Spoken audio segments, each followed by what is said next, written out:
शहर बगदाद से दूर एक पुरसकून बस्ती में अयाज नामी एक बूढ़ा ताजर रहता था। उम्र के आखिरी हिस्से में पहुंचकर उसने अपना कारोबार छोड़ दिया और उसे अपने दोनों बेटों के हवाले कर दिया। अयाज का बड़ा बेटा हसन नहायत आला इखलाक का मालिक था। वो न सिर्फ ज़हीन था बल्कि अपने उम्दा किरदार की वजह से बस्ती में इज्जत की निगाह से देखा जाता था। हसन हमेशा कारोबार में खुद पर ज्यादा बोझ डालता और अपने छोटे भाई कामिल को ज्यादा जिम्मेदारियों से बचाता, लेकिन उसके साथ साथ वो कामिल को मुसलसल नसीहत भी करता रहता कि तिजारत में ईमानदारी सबसे बड़ी दौलत है। वो इसे सिखाता कि सच्चाई और दयानतदारी के बगैर कारोबार में बरकत नहीं आती। कुछ अरसे बाद अयाज के दिल में एक नई सोच ने जन्म लिया। वो अक्सर बैठकर ये सोचता कि क्यों ना अपने दोनों बेटों की शादी करवा दूं। वो जवान हो चुके हैं और शादी के बाद अपने घर बसाएंगे तो जिंदगी मजीद संवर जाएगी। ये ख्याल उसे एक तरह की तसल्ली देता कि इनकी खुशियां अपनी आंखों से देखने का मौका मिलेगा। कहीं ऐसा ना हो कि अगर वो दुनिया से चला गया तो इसके बेटे अकेले रह जाएं। हालांकि वो अब जवान और खुद मुख्तार थे, लेकिन फिर भी ये ख्याल हर बाप की तरह अयाज के जहन में भी गूंजने लगा। लिहाजा अयाज ने अपने बेटों की शादी तय कर दी और बगदाद शहर में अपने एक रिश्तेदार के घर उनका निकाह करवा दिया। शादी नहायत धूमधाम से हुई और बस्ती के लोग भी इसी खुशी में शरीक हुए। अयाज को यूं महसूस हो रहा था जैसे बरसों बाद इसके दिल को हकीकी सुकून मिला हो। घर में इफराद बढ़ने से खुशी और भी बढ़ गई। अयाज अपनी बहुओं का खास ख्याल रखता और अपने नवासों की उम्मीद पर दिन गुजारता। उसकी बीवी बहुत पहले वफात पा चुकी थी और बीवी के गुजर जाने के बाद वो सिर्फ बच्चों के सहारे जी रहा था, वरना जिंदगी से बहुत मायूस हो चुका था। लेकिन अब उसे ऐसा महसूस होता जैसे जिंदगी की खुशियां दोबारा लौट आई हों। मगर कुछ वक्त बाद कामिल, जो पहले ही लापरवाह और सख्त तबीयत का मालिक था, अपने बाप के सामने आ खड़ा हुआ। इसके चेहरे पर नागवारी के आसार नुमाया थे। वो तेज लहजे में बोला, अब्बा, मुझे कारोबार में अपना अलग हिस्सा चाहिए। मैं बड़े भाई हसन के साथ मजीद काम नहीं कर सकता। वो कमाई का ज्यादा हिस्सा खुद रख लेता है और मुझे कम देता है। ये ना इंसाफी है। मैं अब मजीद बर्दाश्त नहीं कर सकता। कामल की बातें सुनकर बाप के दिल में भी हल्का सा शक पैदा हुआ कि शायद कामल की बात में कुछ सच्चाई हो, क्योंकि बज़ाहिर तो बात ठीक लगती थी, लेकिन वो हसन की तबीयत से खूब वाकिफ था। बचपन से लेकर आज तक हसन ने ना कभी चोरी की थी और ना ही झूठ बोला था। वो हमेशा ईमानदारी और दयानतदारी के साथ जिंदगी गुजारता आया था। मगर फिर भी अयाज ने कामल की बात को नजरअंदाज नहीं किया और गहरी सोच में पड़ गया। आखिरकार उसने हसन को बुलाकर नरमी से कहा, बेटा, मैं जानता हूँ कि तुम हमेशा सच्चाई और दयानत के रास्ते पर चले हो और मुझे यकीन है कि ऐसा कोई मामला नहीं होगा, लेकिन अगर तुम्हारी रजा हो तो कारोबार का बंटवारा कर देना बेहतर होगा, ताकि दोनों भाई अपने अपने हिस्से के साथ इत्मीनान से जिंदगी गुजार सके। ये कहते हुए अयाज के लहजे में अफसोस भी था और बेबसी भी, क्योंकि वो नहीं चाहता था कि उसके बेटों के दरमियान कोई रंजिश पैदा हो। हसन, जो एक नेक दिल और समझदार इंसान था, ये सुनकर गमज़दा हो गया। वो सोचने लगा कि अगर उसके वालिद के सामने ही कारोबार का बंटवारा हो गया तो इस सदमे से अब्बा शदीद गम से मर ही जाएंगे। वो नहीं चाहता था कि इसके वालिद की जिंदगी के आखिरी दिन किसी परेशानी में गुजरे। दूसरी तरफ हसन जानता था कि कामल को तिजारत के मामलात की कोई खास समझ नहीं थी। अगर उसे अलग कर दिया गया तो वो नासमझी में सारा सरमाया जाया भी कर सकता था। इसी सोच के पेशे नजर हसन ने कारोबार तकसीम करने से इनकार कर दिया। ये सुनकर कामल तैश में आ गया। उसने गुस्से से बाप की तरफ देखा और तेज लहजे में बोला, देख लिया अब्बा, मैं पहले ही कह रहा था कि ये बंदा ठग है। ये मुझे वरगला कर मेरे हिस्से के पैसे चोरी कर रहा है और मुझे कम देता है, लेकिन अब ऐसा नहीं होगा। मैं इसके साथ कारोबार नहीं करूंगा। अब जो होगा अलग होकर होगा। कामिल खुद भी लापरवाह और नासमझ लड़का था, लेकिन उसकी सोच के पीछे उसकी बीवी भी मुलव्वस थी, जो कामिल की कम अकली का पूरा फायदा उठाना चाहती थी। जब लड़का अकल से पैदल हो तो लड़की को कसूरवार ठहराए भी नहीं जा सकता। पहले तो हसन ने नरमी से कामिल को समझाने की कोशिश की। वो धीमे लहजे में बोला, देखो भाई, ऐसा कोई मामला नहीं है। कारोबार के तमाम पैसों का हिसाब किताब लिखा हुआ है। हर रकम दर्ज है। अगर सब कुछ साफ तौर पर लिखा जा रहा है तो फिर मैं कैसे पैसे चोरी कर सकता हूँ। लेकिन कामल अपनी जिद पर डटा रहा और हसन की बातों पर यकीन करने के लिए तैयार न था। ये देखकर हसन ने मजीद वजाहत के लिए कहा, अगर तुम्हें मेरे इखलास पर शक है तो हमारे साथ जो 2 मजदूर काम कर रहे हैं जाकर उनसे पूछ लो। अयाज ने गहरी सांस ली और कहा, नहीं, घर की बात बाहर ले जाने की कोई जरूरत नहीं। फिर उसने हसन की तरफ देखा और नरम लहजे में बोला, बेटा बस छोड़ो ये मामला, कारोबार का हिसाब कर लो। आधा हिस्सा तुम्हारा और आधा कामिल का। जब तक मैं जिंदा हूँ मुझे बस इतने पैसे दे दिया करना कि मेरा गुजारा हो जाए, बाकी कमाई से तुम दोनों अपनी जिंदगी संवारो। अयाज के ये अल्फाज हसन के दिल पर तीर की तरह लगे।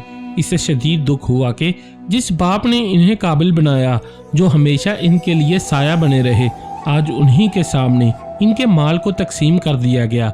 ये एक ऐसा दर्द था जिसे सिर्फ एक बाप ही समझ सकता था और ये महज कामल की बेवकूफ़ी की वजह से था। मगर वो खामोश रहा। वो नहीं चाहता था कि घर में मजीद कोई तलखी पैदा हो, लिहाजा उसने खामोशी से बाप की बात मान ली और सबके सामने कारोबार का बंटवारा कर दिया। अब दोनों भाई अपने अपने हिस्से के मालिक बन गए। दूर दराज इलाकों से कपड़ा और मसाले वगैरह लाकर बगदाद में फरोख्त किए जाते थे। हसन जानता था कि कामल की फितरत लापरवाही की है और वो कारोबार चलाने की सलाहियत नहीं रखता। इसे यकीन था कि कामल पैसे डुबो बैठेगा, मगर वो कर भी क्या सकता था। हालात के मुताबिक उसे यही सब सहना था। वक्त गुजरता रहा। दोनों भाई एक ही घर में रहते थे, मगर कारोबार अलग अलग था। पहले जो 2 मजदूर इनके साथ काम करते थे वो भी तकसीम हो गए, एक कामिल के साथ और एक हसन के साथ। जिंदगी बज़ाहिर मामूल के मुताबिक चल रही थी, लेकिन अंदर ही अंदर एक तूफान उठ रहा था। हसन की समझदारी और मेहनत के बायस इसका कारोबार तरक्की कर रहा था, जबकि कामल की लापरवाही और नासमझी ने जल्द ही इसे ज़वाल की तरफ धकेलना शुरू कर दिया। चंद ही महीनों में नुकसान होने लगा और वो मुसलसल घाटे में जाने लगा। कुछ अरसा बाद बड़े भाई हसन ने कामिल को नरमी से समझाया, भाई अपने कारोबार का हर महीने हिसाब किताब किया करो ताकि तुम्हें कमाई और नुकसान का अंदाजा रहे। ऐसा न हो कि तुम मुसलसल नुकसान में जा रहे हो और तुम्हें पता ही न चले।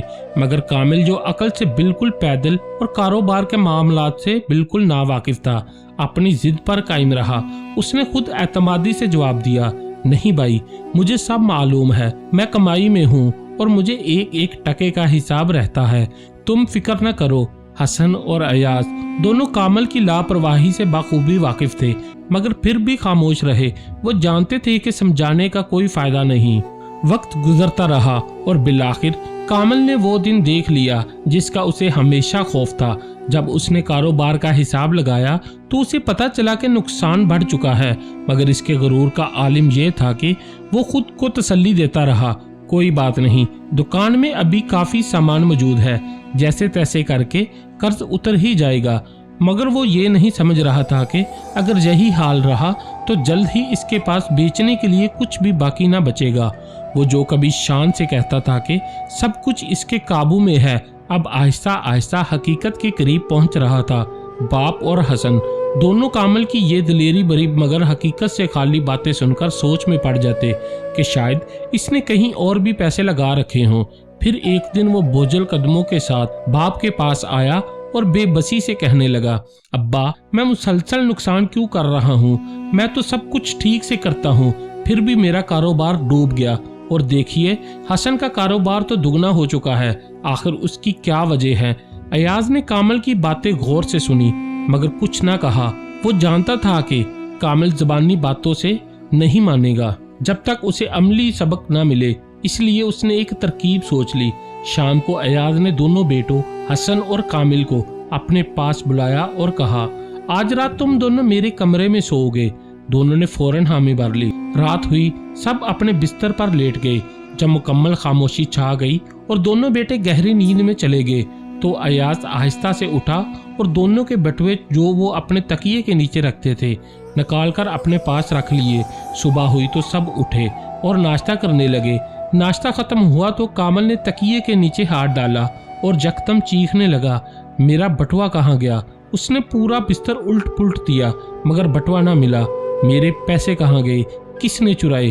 कामिल गुस्से से चीखता हुआ पहले हसन और फिर अयाज की तरफ मुड़ा। अब्बा, आपने ही तो हमें यहाँ सुलाया था, कहीं आपने मेरा बटुआ तो नहीं चुराया?